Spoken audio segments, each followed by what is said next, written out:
how to watch SEC Network Plus on YouTube TV. Hey guys, in this video, I am going to show you how you can watch SEC Network Plus on YouTube TV. So make sure to watch this video till the end and let's get started. So in order to watch SEC Network Plus on YouTube TV, you have to follow these steps.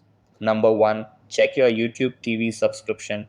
Ensure you have an active subscription to YouTube TV, which is a streaming service that provides access to various live TV channels, including SEC Network. Number two, access the ESPN app. SEC Network content is available through the ESPN app, so you'll need to download and install the ESPN app on your preferred streaming device, such as a smartphone, tablet, or smart TV. Number three, launch the ESPN app. Open the ESPN app on your streaming device. Number four, log in.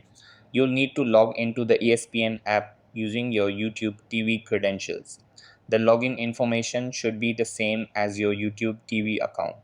Number five, once logged in, navigate to the SEC Network Plus section within the ESPN app. This section may be labeled differently, but it typically features additional content and live streams beyond what's available on the regular SEC network. Number six, enjoy SCC Network Plus content. Once you've accessed the SCC Network Plus section, you should be able to watch the games and content that are available on this platform. So that's how you can watch SEC Network Plus on YouTube TV. That's all for this video.